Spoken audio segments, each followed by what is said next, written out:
வேண்டாம் சார், நம்ம போயிடலாம் சார். சொன்னா கேளுங்க, வாங்க போலாம். ரொம்ப நடிக்காத. ஹலோ, அவகிட்ட என்ன பேச்சு உங்களுக்கு? கேள்வி கேட்டது நான். இது பாருங்க, வெண்பா என்னோட பெஸ்ட் ஃப்ரெண்டு. ஏன் ஆபீஸ்ல அவ என் செக்ரட்டரியா வேலை பார்க்கறா. என்ன பத்தி அவளுக்கும் அவளை பத்தி எனக்கும் நல்லாவே தெரியும். சம்பந்தம் இல்லாம பேசி இந்த ஃப்ரெண்ட்ஷிப்பை காலி பண்ணலாம் மட்டும் நினைக்காதீங்க. ஆஃப் கோர்ஸ் நினைப்பேன். அப்படி நினைக்கிறதுக்கு நான் கடமைப்பட்டவன். ஏன்னா என் வாழ்க்கையில எனக்கு குறுக்க வந்த முதல் வில்லி இவதான். அவளுக்கு அப்புறம் வேற யாருமே இல்லைன்னு வச்சுக்கோங்களேன். இப்ப வரைக்கும் இவ ஒருத்தி தான். சாரதா டீச்சர் எல்லாம் சும்மா சைடு வில்லிதான். ஏய், ஏன் கவின் இவ்ளோ எமோஷனல் ஆகுறீங்க? எனக்கும் என் புருஷனுக்கும் சண்டை வந்ததுக்கு இவதான் காரணம். நான் எங்க அப்பா வீட்டுக்கு போற அளவுக்கு போனதுக்கு காரணமும் இவதான். இன்னைக்கு வரைக்கும் என்ன ஒரு வில்லியா என்ன சுத்தி இருக்கிறவங்க பாக்குறாங்கன்னா அதுக்கும் இவதான் காரணம். அப்படிப்பட்டவளை நான் என்ன என் தலைமையில தூக்கி வச்சு கொண்டாடுவேன்னு நினைச்சீங்களா? அதுக்கெல்லாம் வேற ஆளை பாருங்க. நீங்க எக்கேடோ கேட்டு போங்க. உங்களை திருத்துறதோ இல்ல மாத்துறதோ ஏன் வேலை கிடையாது. ஆனா வெண்பாவோட நிம்மதிக்கும் சந்தோஷத்துக்கும் உங்களால ஏதாவது பிரச்சனை வந்ததுன்னா உங்களை சும்மா விட மாட்டேன். Is it? என் வாழ்க்கை லட்சியமே அதுதான் கவின். இந்த வெண்பா எப்பவுமே நிம்மதியாவே இருக்கக்கூடாது. இவ சந்தோஷமாவே இருக்கக்கூடாது. அது எப்படி கரெக்டா இந்த 2 பாயிண்ட் பிடிச்சீங்க? என்ன வெறுப்பேத்தான் நீங்க நினைக்கலாம். ஆனா நீங்க பேசுறதுல உங்க முட்டாள்தனம் மட்டும்தான் தெரியுது. லுக், எங்க ஃப்ரெண்ட்ஷிப் உங்களால ஒண்ணும் பண்ண முடியாது. என் குடும்பத்து ஆளுங்கிட்ட நீங்க என்ன சொன்னாலும் சரி, இல்ல அவங்க என்கிட்ட என்ன சொன்னாலும் சரி, நான் வெண்பா பக்கம் தான் நிப்பேன். உங்களால மட்டும் இல்ல, யாராலையும் எந்த கெடுதலும் அவளுக்கு பண்ண முடியாது. நீ வா வெண்பா. ஒரு நிமிஷம், நான் உங்ககிட்ட ஒண்ணு கேட்கலாமா? அப்படி என்ன உங்க 2 பேருக்குள்ள தெய்வீக ஃப்ரெண்ட்ஷிப்? ஹே, அது உனக்கு தேவையில்லாத விஷயம். ஏன் தேவையில்லை? எனக்கு கண்டிப்பா தேவை. நான் தெரியாம தான் கேக்குறேன். அவ தாலி கட்டின பொண்டாட்டிக்கு கூட இவ்ளோ சப்போர்ட் பண்ண மாட்டான். நீங்க என்னடா அண்ணா? Stop it.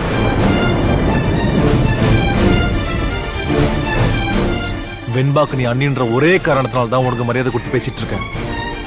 இல்லாட்டி இங்க நடக்கிற கதையே வேற. என்ன பண்ணுவ? என்ன பண்ணுவ?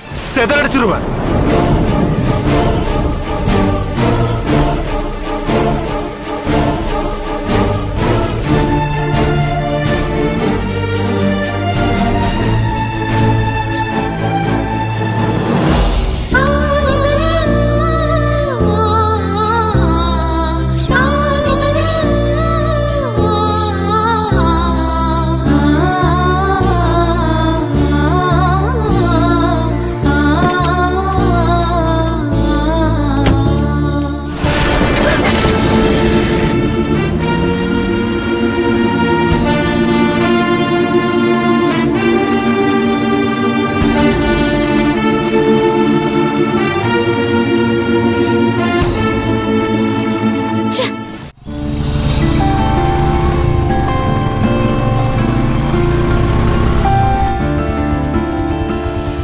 அன்பு வந்தாச்சு போல.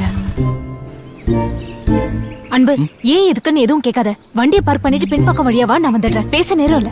அண்ணி,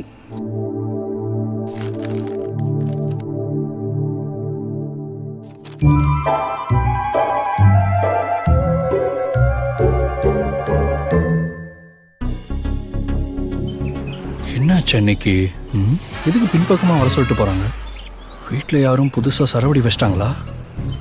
அது சரி, சரவடியே நம்ம பத்தினி தெய்வம் தானே. அவ இருக்கும்போது எப்படி ஒரு கேள்வி வரலாமா? சரி, என்ன எதுன்னு போய் கேட்போம்.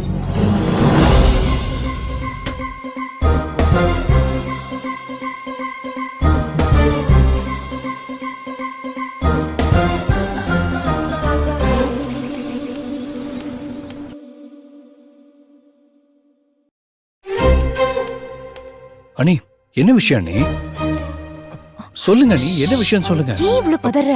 என்ன விஷயம் தெரியாம பதறுத நீ சொல்லுங்க. ஐயோ, எல்லாம் ஒரு காரணமா தான் அன்பு. என்ன காரணம் நீ? இத பாரு. என்ன நீ இது? ஏய், எல்லாத்தையும் உனக்கு சொல்லணுமா? பிரிச்சு பாரு. ம்.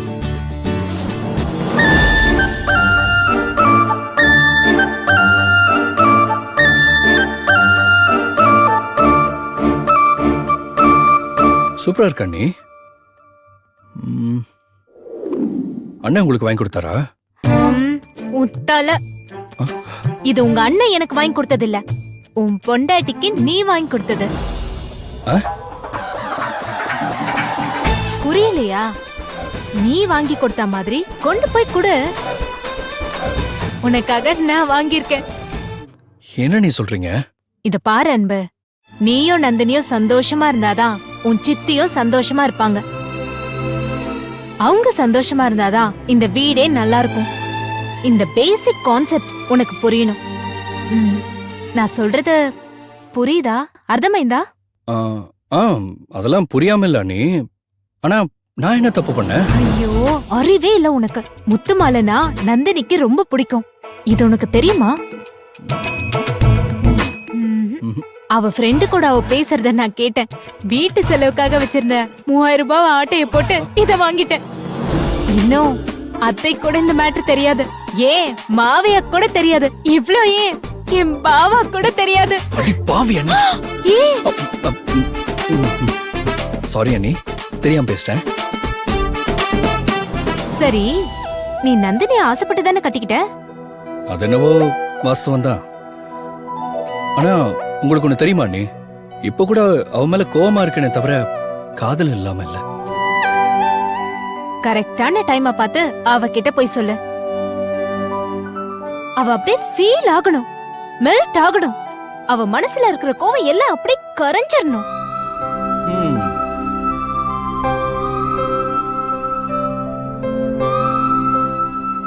என்னாச்சு சாரதா? அங்க பாருங்க. சும்மா என்னையே குறை சொல்லாதீங்க அண்ணி, நான்லாம் கரெக்டா தான் இருக்கேன். ஆமாமா, நீ கரெக்டா இருந்து கிழிச்ச. இங்க பாரு, இதுக்கு மேலலாம் என்னால உனக்கு பாடம் எடுத்துட்டு இருக்க முடியாது.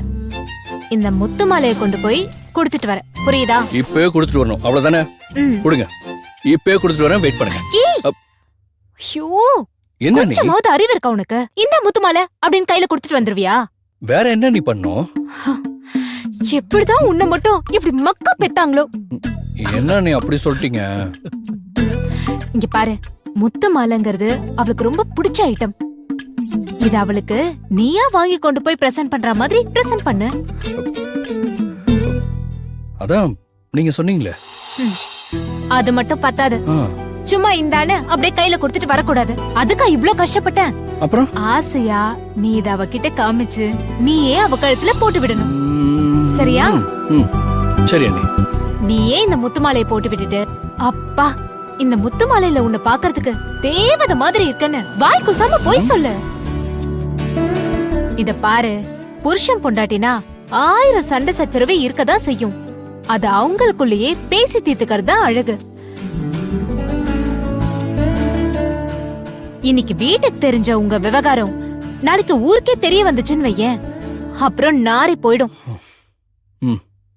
நான் உன் மானத்தை பத்தி பேசல, மாவையாவை பத்தியும் அத்தைய பத்தியும் தான் ரொம்ப கவலைப்படுறேன். சின்ன வயசுல இருந்து உங்க 3 பேரையும் வளர்க்கறதுக்கு அவங்க எவ்வளவு பாடுபட்டிருப்பாங்க. என்ன நீ இப்படி சொல்றீங்க? சித்தி என் உயிருக்கும் மேல. உயிருக்கும் மேலன்னு சும்மா இந்த மாதிரி டயலாக் எல்லாம் விட்டா மட்டும் போதாது. நீ சந்தோஷமா இருந்தாதான் அவங்களும் சந்தோஷமா இருப்பாங்க. நீ உன் பொண்டாட்டி கூட எப்ப பாரு தகராறு பண்ணிக்கிட்டு தண்ணிய போட்டு தெரிஞ்சேன்னு வச்சுக்கோ, அவங்க இதெல்லாம் பார்த்து புல்லரிச்சு போவாங்கன்னு நினைச்சியா? சரி அண்ணே, விடுங்க, சும்மா திட்டாதீங்க. இப்ப என்ன, இந்த முத்து மாலையை வச்சு நந்தினியை கரெக்ட் பண்ணணும், அவ்வளவுதானே? செஞ்சு காட்டுறேனா இல்லையான்னு பாருங்க. சொல்லாத, செய். பொண்டாட்டி கட்டில்ல படுக்கிறதும் புருஷன் கீழே பாய விரிச்சு படுக்கிறதும் யாருக்குமே பார்க்க சகிக்காது.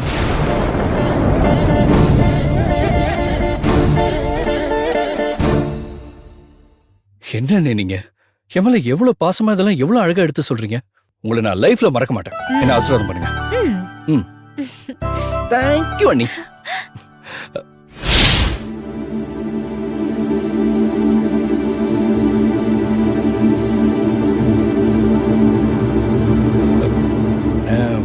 உன் பொண்டாட்டிய போய் கொஞ்சு அவளை சந்தோஷமா வச்சுக்கன்னு சொன்னா அவளோட ஹாப்பியா இருக்கிறத விட்டுட்டு உன் அண்ணிக்கிட்ட வந்து கொஞ்சிக்கிட்டு இருக்க. அந்த சும்மா ஓட்டிட்டு இருக்காதீங்க. எவ்வளவு சீரியஸ் ஆயிட்டாப்ல பாருங்க. அண்ணே இப்படி வாங்க. ஏண்டா அண்ணி பக்கத்துல வாங்க. ரெண்டு பேரும் என்ன ஆசீர்வாதம் பண்ணுங்க. டேய் டேய் டேய், எதுக்கெல்லாம் ஆசீர்வாதம் வாங்கணும்னு உனக்கு ஒரு அளவே இல்லையாடா? சரி ரெண்டு பேரும் இங்கே இருங்க, நான் அதை போய் குடிச்சிட்டு வந்துடுறேன். ஏய் இரு, ஒரு விஷயத்த சொல்ல மறந்து போயிட்டேன்.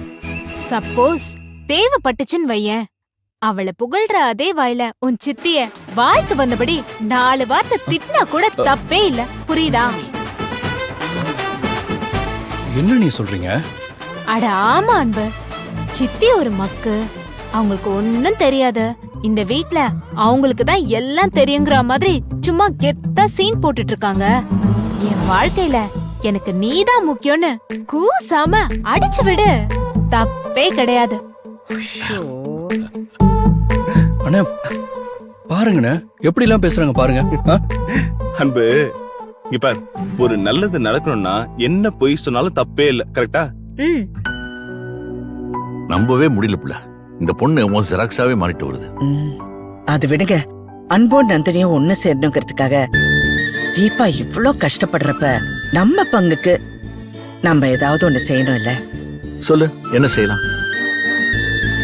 நான் ஒரு முடிவு பண்ணிருக்கேங்க. 2 பேரும் சந்தோஷமா வாழ்ந்தா அவ கன்சீவ் ஆனா நான் முருகனுக்கு காவடி எடுக்க போறேன். அப்ப நானு நீங்க அழகு குத்தி காவடி எடுங்க. அழகா? ஆ. ஓகே புள்ள, உனக்காக எடுத்துட்டு போச்சு.